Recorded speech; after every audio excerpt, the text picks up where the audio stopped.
examining your excuses. Let's try to examine your excuses. Are your excuses valid? Are your excuses beneficial for you? Are your excuses profitable? Do your excuses help you and create you to become a better person? Umangat ba ang buhay mo? Ngayon, titingnan natin ang sabi ng Bible sapagkat punong-puno ang Biblia ng mga pangako, hindi lamang sa pag-unlad sa ating kabuhayan, maging sa pagiging isang Kristiyano. Ikaw ay matagal ng Kristiyano, kumusta ka na? Ano ang mga alibay mo? Bakit hindi ka magamit ni Lord? Ano ang mga alibay mo? Bakit ayaw mo humayo? Anong alibay mo? Bakit ayaw mo mag-disciple? So, kasama yung lahat. Ngayon, pag-usapan natin ang Book of Luke, chapter 14, verses 25 to 30. Large crowds were traveling with Jesus. Large crowds. Ibig sabihin, sinusundan si Lord ng napakaraming tao. Large crowds. Take note of the word crowds. Ang crowd, madami na eh. Ito, plural pa. Maraming marami. Maraming marami ang sumusunod kay Jesus. They were traveling with Jesus. Kaya lang, habang sila ay naglalakbay, the Bible says, hinarap niya ito ni Lord. Kumbaga, kung habang silang sumusunod sa Kanya, hinarap niya, lumingon siya pabalik. He confronted them. Sabi niya rito, large crowds were traveling with Jesus and turning to them. Hinarap niya sila and turning to them, He said, if anyone comes to me and does not hate father, and does not hate his father and mother, wife and children, brothers and sisters, yes, even their own life, such a person cannot be my disciple. Maraming tao ang sumusunod kay Lord. Maraming ang pumupunta sa church. Pero konti lang ang disciple. Suppose one of you wants to build a tower. Pagpalagay natin na isa sa inyo gusto magtayo ng isang building. At hindi lang basta building, tower. Won't you first sit down and estimate the cost to see if you have enough money to complete it? Ang sinasabi niya ay, kung ikaw ba magpapatayo na lang, halimbawa lang, bahay na lang. Hindi ka ba mauupo, sandali, at kuwekwentahin mo yung magagastos, lahat, sabi niya. At pagkatapos, sabi niya, huwag mula doon sa pagtatayo, paglalay ng foundation, hanggang sa matapos, siyempre iisipin mo yung cost if you have enough money to complete it. Ngayon, sabi niya, kapag inilagay mo na yung pundasyon, nagbuhos ka na ng pundasyon, if you lay the foundation and are not able to finish it, tapos hindi mo naman na ipatapos, everyone who sees it will ridicule you, pagtatawanan ka na makakakita sa'yo. Ito yung mga Kristiyanong, ang ganda sa umpisa, nag-altar call, tinanggap si Lord. Ang init kay Lord, pero hindi consistent yung kanyang Christian life. Akala ko ba Christian yan, napuputol? Akala ko ba Christian yan? Akala ko ba leader yan? Nandun. So ngayon dito sabi ng Bible, saying this person began to build and wasn't able to finish. Alam niyo sa ating mga Kristiyano, it's not how you start, it's how you finish. Hindi pinag-uusapan kung paano ka nag-umpisa ngayong taon. Ang usapan ay paano ka magtatapos. It's time to examine your excuses. Let's take a second look. Tama ba yung mga katuwiran ko? Tama ba yung mga sagot ko? Tama ba yung mga responses ko sa mga challenges ng buhay? Kaya ito po yung ating pinag-uusapan ngayong umaga, yung examining your excuses. So ngayong umaga, gusto ko bago pumalaot ang 2026, ready ka. Maganda yung pananaw ng future mo. Ngayon, para mangyari yun, titingnan natin yung Bible. Saan ka ba talaga papunta? Alam niyo, pag wala kang malinaw na purpose sa iyong Christian life, pag wala kang malinaw na purpose, laging kapalit niyan pleasure. Ang isang taong walang malinaw na purpose sa kanyang kinabukasan, laging nagbibigay ng oras sa pleasure kasi walang direksyon. Pero pag may tama kang direksyon, you will say no to pleasure and you will focus more on your purpose. Sabi ng Bible, Jesus replied, verse 16 ito ha, verse 16, kasama yan sa buong chapter. Dito, kinuwento ni Jesus na mayroong isang lalaki, Jesus replied, a certain man was preparing a great banquet and invited many guests. Mayroong isang lalaki na naghanda ng piging, banquet. So, sabi dito ng Bible, yun ay kanyang pinatawag ang maraming mga tao para pakainin. Ngayon, ang sabi ng Bible, he was preparing a great banquet and invited many guests. At the time of the banquet, he sent his servant. Sabi niya sa kanyang servant, pumunta ka doon sa mga tao yon, sabi niya, at imbitahan mo siya, sabi niya, pumunta rito, sapagkat meron akong piging. Sabi ng piging, yung kainan, parang gano'n na lang yon. Kainan na, sabi niya, maraming mga tao. Come, for everything is now ready. Papuntahin mo sila rito, sapagkat ang lahat ay naka-ready na. Ngayon, ang sabi rito ng Bible, hindi sila lahat pumunta. Marami dito ay mga nag-excuse. Tingnan nyo to ha, ito ay piging na to ha, piging. Kainan na lang yan ha, kainan na lang yan, hindi pa pumunta. Ito kasi ay kwento na yung mga nagdahilan diyan, kaya hindi nakapunta, may sarili silang kanyang dahilan. Ngayon, ang sabi rito ng Bible, sabi ng Bible, sa part na ito, yung sinabi ng Bible, you must hate your loved ones, kasama yon, at pati ang iyong sarili. So dito, when you want to examine your excuses, number one, you have to hate. You are expected to be a hater. Ayan. You are expected to be a hater.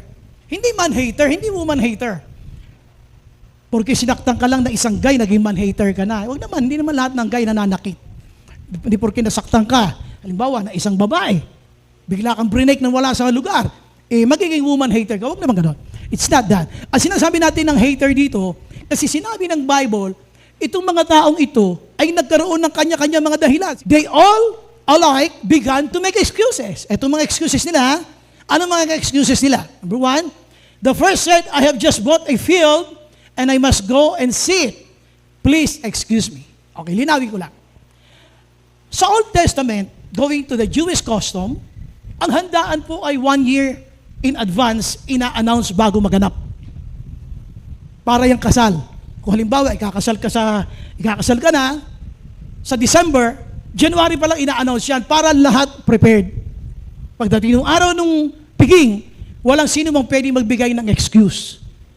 Dito, isipin nyo, 1 year ahead yung announcement ng piging na yon, at pagkatapos, nung araw na yon, nagsipagdahilan sila. At ang kanilang dahilan, number one, yung unang dahilan na, sabi niya, kabibili ko lang, sabi niya, ng isang field, ng lupain. Kailangan kong puntahan kayo at tingnan. Please excuse me. Ito po, hindi ito acceptable.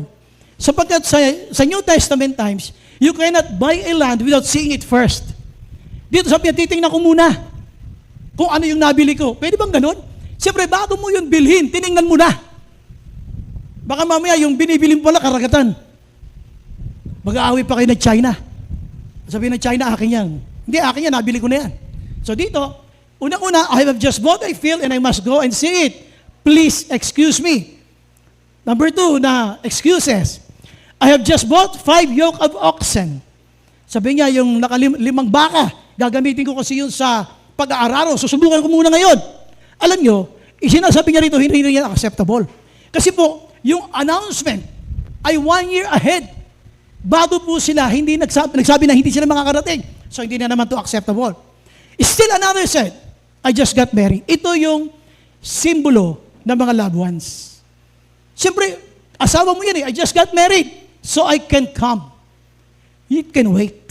It can wait. Kakain lang naman kayo So dito makikita ninyo yung self-centeredness. When you make excuses, ang sentro niyan ikaw. Hindi yung goal mo, hindi yung purpose mo, hindi yung magandang plano mo sa buhay. Why? You can see the word I.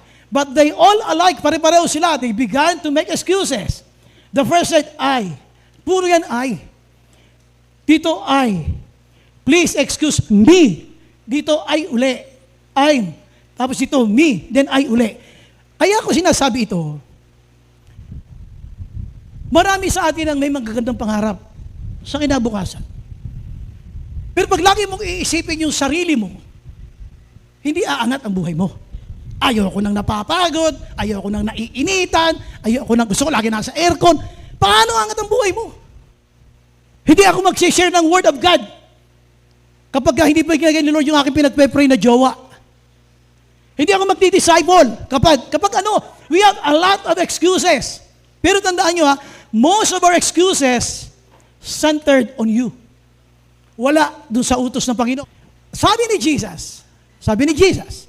Luke pa rin 14 verse 26 na. If anyone kahit na sino, if anyone who comes to me and does not hate, kaya you are expected to be a hater. You are expected to be a hater. You have to hate yourself. Sabi niya, you have to hate father and mother, wife and children, brothers and sisters. Yes, even their own life. Such a person cannot be my disciple. Anong sinasabi dito ni Lord? Kailangan mong masuklam ka sa magulang mo? Hindi. Ang sinasabi ni Lord, ako dapat ang una. Ako dapat ang priority mo sa buong buhay mo. Dapat ako ang iyong inuuna. Committed ka dapat sa akin.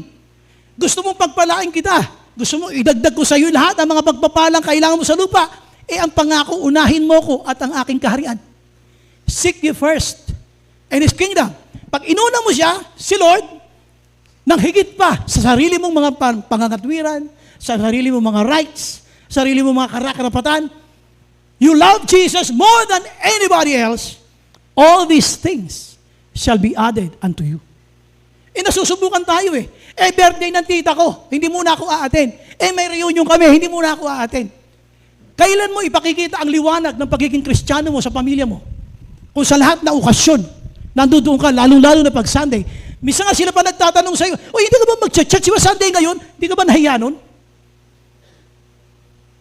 Sometimes sila pa magtatanong sa'yo, anong nangyari? Ba't hindi ka umatin ngayon? Di ba Sunday ngayon? Di ba nagsisimba ka? Kailan mo pakikita yung liwanag? You love your parents, yes. Your siblings, yes. You love yourself, yes. But above all, Jesus said, you must love me more than anybody else. Dapat ako lang ang nakahihigit sa kanila. Dapat mas mahal mo si Jesus kaysa jowa mo. Dapat mas mahal mo si Kristo kaysa kay Crisanto. Dapat si Lord. Sabi mo sa katabi mo, si Lord dapat. Sa kabila naman, sabi mo, si Lord dapat. Take note of the word hate. Ang sakit ng sinabi ni Jesus, you have to hate. This is not literal. But the only point is, show it to Jesus that you value Jesus more than anybody else. Yun ang sinasabi, dapat pahalagaan mo si Jesus na higit sa lahat. Ito sinasabi ko hindi ka karapat-dapat. Such a person cannot be. Kaya wala kang bunga. It shows in your life. Dahil ang sentro ng buhay mo ay yung puro ikaw, kaya wala kang bunga. Look at yourself, hanggang wala kang disciple. Ang pagdi-disciple ay hindi talkies. Hindi puro salita at pag-share ng Word of God na mukhang marunong ka. Nakikita yun sa buhay na merong akay. Buhay na may akay. Hindi ito buhay na sablay. So ulitin ko ulit Kaya wala kang bunga kasi ang sentro mo ay sarili mo. Sabi ni Jesus, you are expected to hate them. Dapat ako, sabi ni Jesus, dapat ako yung nakahihigit sa lahat. Kung mahal mo yung mga magulang mo, dapat mas mahal mo ko. Mahal mo mga kapatid mo, mas mahal mo ko dapat. Kung mahal mo yung sarili mo, dapat mas mahal mo ko. Yun ang sinasabi niya. You are expected to be a hater, you have to hate it. Kasi gusto ni Lord, siya lang. Walang iba. Puro yung self-centeredness. Lahat ng self-centered, walang disciple. Puro ang iniisip. Lakad ko, may pupuntahan ako, may gagawin ako. Lahat puro siya na sunod. Walang oras sa utos ng Diyos. Kaya walang disciple. Because of the word self-centeredness. Tanongin mo sarili mo, bakit last year hindi ako nakapag-disciple? Because I loved myself so much. I care a lot for my own desires and own plans. Wala akong pakialam sa utos ng Diyos na humayo at ipangaral ang mabuting balita. Tandaan nyo, it will show to your life. Kung si Lord ang nangunguna, pag si Lord ang sentro, may akay.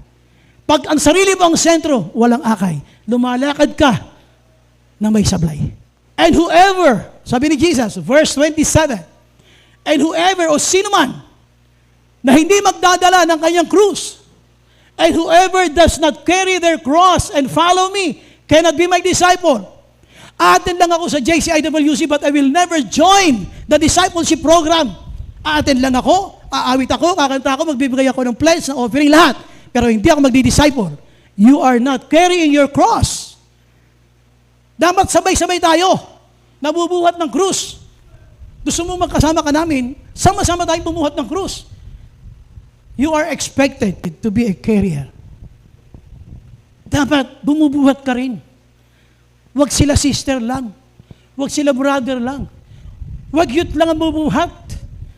Dapat kasama ang SYP, ang men's, ang women's, ang young couples. Dapat lahat tayo bumubuhat. We are expected to be a carrier of the cross. Hindi mo pwedeng iilan lang. Hindi pwedeng kukunti lang. We as a church, that is God's mandate. Pero ang nangyari, we are on the sidelines. We are just watching others. Nasa gilid lang tayo, pinanonood lang natin sila. Sige, magpakahirap kayo dyan. Pero atin pa rin ako. Ganun ka lang. Tandaan mo, you cannot be my disciple, sabi ni Lord, if you're not carrying your cross. When? When are you going to start? Are you repeating the same year? Last year, 2024, hindi ka nag-disciple. 2025, hindi ka rin nag-disciple. Ganun rin ngayong taon na to. Baka maraming mawala na nasa atin na kapag hindi ka nag-disciple. Isa sa mga prayer natin noon, Lord, bigyan mo ako ng trabaho para pag may income na ako, makakapag-share ako ng Word of God, mapapamerienda ko, madidisciple ko, para mayroon naman akong source. Binigyan ka ni Lord ng work. Kayo-kayo pa rin na magkakaharap sa Starbucks. Kayo-kayo pa rin magkakaharap sa lahat ng coffee shop. Kayo-kayo pa rin magkakaharap sa mga fast food. Wala pa rin disciple. Why is that? Ano nangyari? Sabi ng Bible, we are expected to be a carrier. You have to carry your own cross. In other words, may mga struggles dito. Don't think as a follower of Christ na it's a convenient life. Hindi. Pag nagpasya kang sumunod kay Kristo, hindi convenient life yon. You are carrying a cross. There is a burden that you have to bear. Meron kabigatan. Nabubuhating ka, ang gusto mo yata ay mapayapang paglalakbay lamang. Hindi. May mga carry. May mga baggages. Kumbaga mayroon kang mga dadalahin habang ikaw ay sumusunod kayo. Ngayon, ayaw mo yan? Pwede. But you cannot be my disciple. Ilang taon na lumipas sa atin bilang Kristiyano. Ilang taon ka ng Kristiyano, hanggang ngayon wala ka pa rin disciple. Hanggang ngayon wala ka pa rin nasisiran. Nasiran mo pero hindi mo na alagaan. Nasaan sila? Tandaan nyo we are expected to be a carrier. Inaasahan ng Diyos na isa ka sa mga bubuhat ng krus na yan. Ito yung kinukwento ni Lord, yung piging. A certain man was preparing a great banquet. Ang alam lang kasi natin, itong kwento na ito na binanggit sa New Testament, ay sa New Testament lang. Alam niyo ba na pagdating sa langit, mayroon din tinatawag na great banquet sa piling ng Panginoon? And what will you bring to Jesus? You are going to Jesus empty-handed? Papakita niya sa ibon mo, ipa-flashback niya, ayan yung kasamahan mo sa work, ayan Lagi mo lang kausap yan, hindi mo malang sinera yan, hindi mo malang inakayan sa church. Yan yung barkada mo na yan, ipa-flashback ni Lord sa iyo, papakita sa iyo lahat ng mga nangyari sa iyo kung paano you chose to ignore, you chose to reject God's plan of salvation. Bakit ba kita binigyan anak ng source, ng kunting kita, para magamit mo hindi lang personal, upang yung kapitbahay mo na yan, masira mo ng Word of God, para maganda ang sharing nyo, dali muna sa Mr. Donut, makumain man lang kayo ng donut at isang kape. Sabi mo sa kanya, ang kabutihan ko at nang siya maligtas. Pag nag-flashback yan, paano na tayo? Come, sabi niya, for everything is now ready, but they all alike began to make excuses. Tanong kita, isa ka ba yan? Of course not. Hindi mo aminin na isa ka dyan. Because, kahit sinabi ng Bible na they all began to make excuses, sa tingin natin, tama ginagawa natin. Tandaan nyo, it will show by your fruits. Makikita ito sa bunga natin. Mahal ko si Lord. Susunod na kayo kay Lord. Ako ay kanyang disciple. Show it with your life. Pakita mo yung bunga mo. Kaya huwag tayong hihinto sa pag-abot ng mga tao hindi pa nakakakilala kay Lord. Alagaan sila hanggang sa muling pagbabalik ng ating Panginoon. Tandaan nyo, you are expected to be a carrier. Carrier of your own cross. There are burdens that we need to bear. Tsatsagain mo yung ugali ng isang disciple na to. Tsatsagain mo yung mga ugali na iba't ibang ugali na kumisan gusto mo nang iuntog sa pader.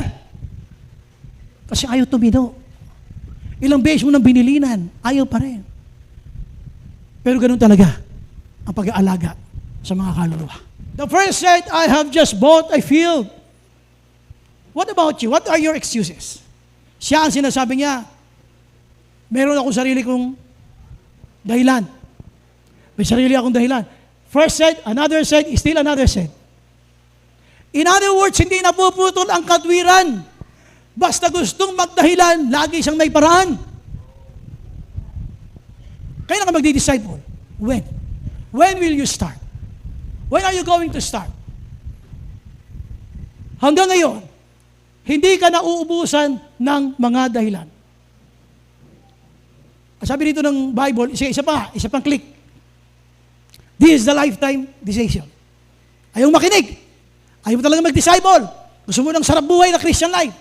Sabi ng Bible, verse 33, in the same way, those of you who do not give up everything you have cannot be my disciple. Kanina, pinag-give up lang yung mga mahal sa buhay. Ngayon, ano ang sagabal? Lahat ng source of income. Lahat ng material wealth. Lahat ng gadgets. Lahat ng meron ka. Ayan o. Kapag sila ay hindi mo may give up, you cannot be my disciple. I'll give you an example. The other day, I guess that was Friday. Nandun ako sa office ko sa Cubao. Tapos dumating si Mami Rose. Nilinis niya yung office. Tapos siya maglinis, ako nagko-computer. Nanonood ako ng basketball. Yung laban ng talk and text. Ano kalaban ng talk and text? Meralco. Yeah. Ano na lang parang 0.18 seconds lang natitira Sabi ko, Mami, aya siya ng aya, gusto na niyang umalis. Sabi ko, sandali lang. Sabi ko, nanonood ba ako? 0.18 seconds lang natitira Hitingnan ko kung makakahabol ang talk and text. Sabi niya, kung ayaw mo sumama, mauna na ako. Iniwan ako. Bakit? Kasi hindi ko maiwan yung basketball. Alam niyo pag dumating yung rapture, walang teka-teka.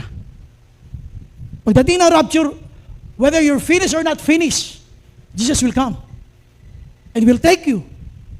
Tanong, are you ready? Gusto ko sumama sa kanya gusto ko sabay kami. Pero tandali lang kasi matatapos 18 seconds na lang Marami tayong earthly anchors. Marami tayong angkla sa mundo na hindi natin maiwan. Kaya pati yung pagdi-disciple, pagre-reach out, minsan wala tayong utang na loob sa mga taong nag-win sa atin. Di ba kayo nagtataka? Paano kung yung taong nag-win sa iyo ay tinamad? Hindi ka sinira ng Word of God. Ligtas ka kaya? Paano kung sila hindi sumunod sa utos ng Diyos, sa mandate ni Lord na ipangaral ang mabuting balita? E di sana hindi ka na born again. Sana hindi ka naligtas. Pero sumunod sila Doon lang magkaroon ka ng utang na loob. Magpagamit ka rin. Pagamit mo yung buhay mo. Mag-share ka rin ng Word of God. And then alagaan mo sila. Disciple them. Pero may mga bagay hindi natin kaya give up. In the same way, those of you who do not give up everything you have, si Jowa, sino ba? Si Job. Lahat ng valuable sa'yo. Dapat kaya mong kilalanin na God is above all of this. At kailangan kong sundin kung ano ang gusto niya. Pag hindi ko ginawa yon, sabi ni Lord, cannot be my disciple. It's a lifetime decision. Akala kasi natin, pagka nag-share tayo ng 1, 2, 3, 10, tapos na. Discipleship is for a lifetime. Hanggang dito dumadating si Jesus. Hindi ka pwedeng huminto. Utos ni Lord yun. Tuloy-tuloy ang pag-akay ng kaluluwa. Tuloy-tuloy ang pag-aalaga sa mga kaluluwa. Hanggang sa dumating ang Panginoon. Na pagdating niya, hindi kanya paghahanapan. Ang dami kong pagpapala sa iyo, anak, hindi mo man lang ginamit para sa aking kaharian. Punta tayo sa pangatlo. Next slide, please. Ayan. So, sabi dito ng Bible, yung binasa natin kanina, kung ikaw ay magpapatayo ng building, tower, hindi mo maupo ka muna. Siyempre, budget muna. Hindi ka nang pupunta sa palengke ng, okay na kung sa palengke na pwede kang tumawad, pwede yun. Pero sa mga convenience store, sa mga department store, walang tawad-tawad doon. Kaya bago mo ilagay lahat sa cart, bago mo ilagay sa cashier yan, tansyado mo. Kaya ng budget mo. At mamaya, isang cart lang pala isang malaking cart na kulay blue. Nandun ka sa cashier, haba ng pila. Pero yung pera mo, panghalagang isang Bear Brand lang. mangyayari ngayon? Hindi magtatawanan ka, atras ka eh. Sabi ng Bible, first, you must first sit down and estimate the cost to see if you have enough money to complete it. Kaya ba?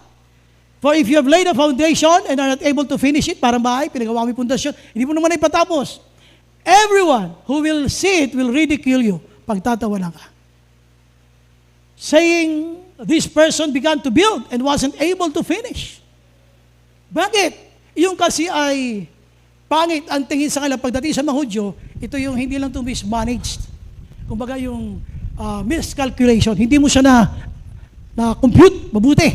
Ngayon ganon, sabi ni Jesus, ganon din ang paglilingkod sa Panginoon. Listen, youth, leaders, workers, ministry heads, please listen on this part. Yung sinabi na, won't you first sit down and estimate the cost to see if you have enough money to complete it? Pwede mayroong kang pera. Ayan o, to complete it. Pero dito, tandaan mo, sabi niya, tiyakin mo makakatapos ka. Ang ganda ng Christian life mo eh. Na-born again ka, ilang years ka na sa church, ilang years ka na nag-serve kay Lord. Pero pagkatapos nagtapos ka sa laman, yung sinasabi ng Book of Galatia, na nag-umpisa ka sa Espiritu, pero nagtapos ka sa laman. Hindi ka nagtuloy-tuloy sa iyong Christian life, huminto ka. Ano ang pinasabi ng ating pangatlo? Pakilabas na po. You are expected to be a planner. You have to learn how to plan your Christian life. You must be a planner. Ang pinaplano lang natin minsan kung ano yung shopping natin. Anong bibili natin sa Lazada, sa Shopee? Anong bibili mo pagpunta mo sa SM, hypermarket? Dito pinag-uusapan, tandaan ninyo, you have to plan, hindi lamang mga bagay na panlupa, you have to plan your Christian life. Anong gagawin ko this year, 2025, pag uupo na naman ako? Hindi ba rin ba ako magpapagamit kay Lord? Ilang beses ko na narinig yung mga training na yun ng mga level 1, level 2. Hindi ba rin ako nag-join? What is your plan with your Christian life this year? Anong plano mo? You are expected to be a planner. What are your plans? If you plan to fail, sabihin yung nabigo ka sa pagpaplano. If you plan to fail, you are planning na ang kabiguan ay sure. Kasi you're not planning anymore. Para saan pa magpaplano? Kaya kung minsan sabi natin, ayoko nang magplano. Tingnan ninyo, sino sa inyo may mga planner sa bahay? Walang planner na natapos. Laging scratch ang kasunod. Walang planner. Ang ganda ng planner mo. Sabi mo, Starbucks yung planner mo. Una, pangatlong buwan. Susunod, anong nangyari? Scratch na siya. Bakit? Ikaw mismo nadidiscourage sa pagkagagawa mo. Hindi yung masunod yung mga planong nilagay mo. Dito, mga kapatid, ang sinasabi niya, plan. Sa planning, it requires commitment. Ayan o. So magtatayo ka ng tower, commit yourself to that. The Lord is telling you to commit on His plans. Katulad sa atin, marami tayong mga workers, mga leaders, ministry heads. We are asking for your commitment. Commit yourselves. Pag kailangan kayo sa church, show up. Hindi puro excuses. Pag kailangan tayo sa gawain ni Lord, show up. Wag puro excuses. Plan your Christian life. Ayan o. Ang ganda ng umpisa mo. Nailay mo yung foundation. Pero hindi mo natapos. Ang ganda ng Christian life mo. Umaatin-atin ka eh. Pa-training ka ba? Hindi mo naman tinapos. Plan your Christian life. Planuhin mo. Ngayon, ito yung sinasabi ni Lord. Ang daming sumusunod sa Kanya, pero crowd lang. They are crowd, but they are not disciple. Napunta tayo sa next slide. The confrontation. Basahin natin ulit verse 25, ha? Large crowds were traveling with Jesus. Large crowds. Maraming crowd.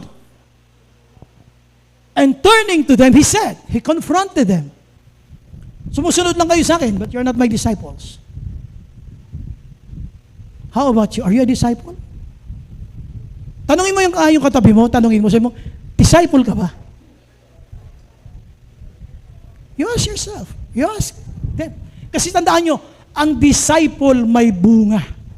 Tandaan nyo yan. Large crowds were traveling with Jesus, And turning to them, He said, binalikan niya sila eh. Sumusunod kayo, ginawa ni Jesus, huminto. Tapos hinarap sila. If anyone, sino man sa inyo nais sumunod sa akin, anyone, pag sinabing anyone, regardless of your age, huwag sabihin bata ka. Di ba yung bata, isang kasama sa crowd, yung may dala ng 5 tinapay, 2 isda, kasama siyang sumusunod. Regardless of your age, anyone, ikaw man ay men's, ikaw man ay women's, ikaw man ay single young professional, ikaw man ay youth. May mga widow na sumunod kay Jesus. Sino ka man, you are expected. Dito you are expected to be a planner. Plan your Christian life. Huwag mo lang planuhin yung negosyo mo this year.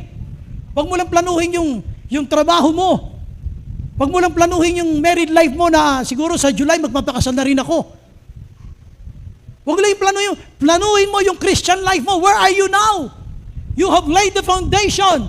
The question, can you commit to finish it until Jesus comes? Kaya mo bang mag-commit hanggang sa matapos siya, hanggang sa pagbabalik ni Kristo?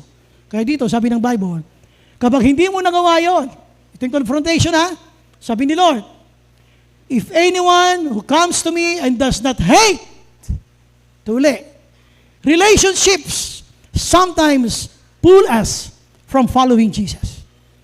Sipin mo, mula nung naging jowa kita, hindi na ako umattend ng church.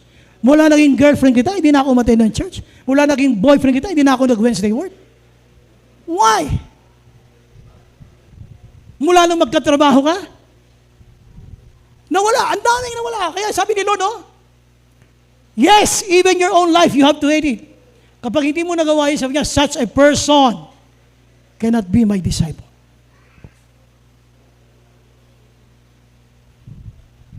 Confrontation. Tagal mo ng Christian. Tagal mo na umaattend sa church. Lumipas ang ilang taon na. Uulitin na naman ba natin ang year na ito? Lahat ng excuses mo, nagamit mo na, now, examine. Effective ba? Yung ba mga excuses ko, nakapag-disciple ba ako dahil sa mga excuses ko? Wala. Examine your excuses. Lahat ng excuses ko, ang gusto niya, convenient life, masarap buhay. Tuloy ang naging resulta, wala akong naakay. Wala akong nadala sa Panginoon hanggang ngayon. Examine your excuses. Tumusta na yan? Okay, so muna tayo sa ating conclusion. Discipleship is a lifetime decision. Tandaan niyo discipleship is a lifetime decision. Ito ay decision na panghabang buhay. Sabi ni Lord, if anyone who would come after me, he must follow me. Kung sino man ang nais sumunod sa akin, dapat sumunod sa akin.